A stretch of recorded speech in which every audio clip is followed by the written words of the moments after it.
A young supermarket worker discovers that his older brother is a vampire and must choose whether to help him or slay him. This is a great, really fun movie.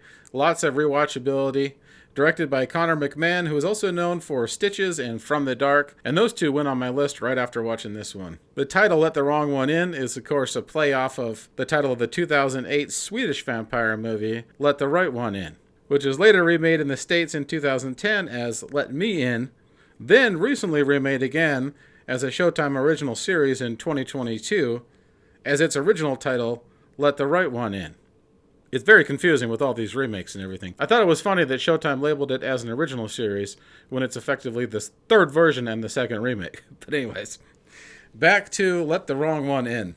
If you're looking for a fun horror comedy to watch that will please fans of both horror because it does not skimp on the gore, and comedy, this is the movie for you. It kind of reminds me of a scaled-down version of Shaun of the Dead, but instead of two slackers fighting the zombie apocalypse, this one is two brothers fighting a rising vampire threat to the city. So Matt is a slacker working at a supermarket just trying to get by. His brother Deco is a junkie that's been kicked out of the house. Now he's trying to get back in, not just to manipulate people like he did before as a junkie, but he's trying to get back in for survival because he's trying not to burst into flames because he's now a vampire.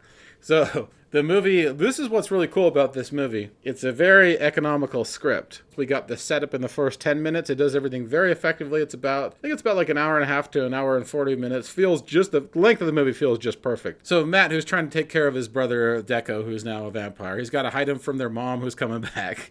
not let the mom know that his brother's turned into a vampire. He's trying to figure out what to do with the situation because his brother's wanting to kill people. Thrown into the mix is Anthony Head. And about the first half of this movie, when I watched it for the first time, not necessarily recognizing the actor at first, but the voice sounding very, very, very familiar to me. And then I'm looking closer, and then that's Giles from Buffy the Vampire Slayer. So in Buffy the Vampire Slayer, he was, of course, their liaison to all kinds of supernatural knowledge, helped them out in all kinds of situations. He was sort of like their supernatural folklore tech nerd on that show. But in this show, instead of advising them, he is a vampire hunter in this show. So where he was like a counselor and advisor in Buffy the Vampire Slayer, he's now effectively the main vampire hunter. So Matt teams up with him. So first, Anthony Head wants to kill Matt's brother Deco. He says, you got to kill your brother for the sake of mankind, or for the good of mankind. Matt's like, I can't kill him, he's my brother. So they're trying to figure out a way around this, and that's basically like the dilemma of this movie. As the vampire population is rising up, Anthony Head's character in this movie is named Henry. He drives a cab around the city. He's got a network with all the other cab drivers where they talk to each other, where they spot vampires and hunt them down. Now, Henry's got more skin in the game because his wife is the one that's running around causing the vampire uprising in the city.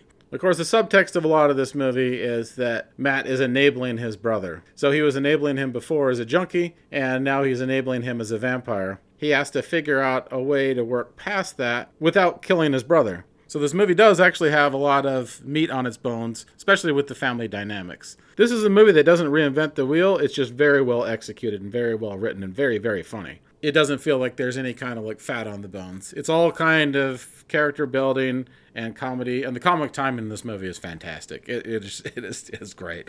But it's one of those movies that I will definitely rewatch a few more times at least. The tone is similar to The Lost Boys and Fright Night 2, which are two of my all-time favorite vampire movies. Both also which are very fun and very rewatchable. So if you like those two, the odds are you're going to like this one. There's unusual humor in this movie. Things that I didn't think that I would be laughing at just because it just sort of pops up completely out of nowhere. Anthony Head's character, Henry, in this movie, is obsessed with trains, and he's a nerd. So whenever he is being attacked by vampires, he starts nerding out about trains. And he kind of like bores people to death with these monologues about trains. And I don't know why, but I just found that to be hilarious. But there's very kind of just quirky humor in this movie that's really effective. And also some really cool 80s practical style effects. A little bit of time-lapse stuff, a little bit of stop motion. It definitely mostly shies away from CGI, which is fantastic. It feels like an 80s throwback. So this one, strong recommend, Let the Wrong One In. Can't go wrong with this movie. Okay, Dead Harvey Classroom time. Lessons learned from Let the Wrong One In. Beware of flying party schlongs.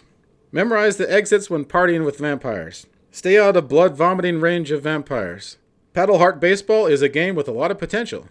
Stock up on cleaning supplies when hunting vampires in a van. Stock up on cleaning supplies when hunting vampires in a taxicab. Stock up on cleaning supplies when inviting a vampire inside the house. And last but most importantly, there's no blood thicker than family. So final thoughts about this movie. What really works about this movie for me is that not only does it not skimp on the gore and give horror fans effectively what they want, but it also has kind of a heartwarming center to it that really makes the issues that they deal with easier to process, because it does it in kind of a light, comical way without treating it like it's trivial. And that's it for this week. Add this one to your watch list, and we raise a glass to our Irish indie filmmakers. Keep up the great work. Oh, and just one more thing to consider. If you are cohabiting with a vampire, be sure to line the entire house with plastic and maybe soundproof it as well.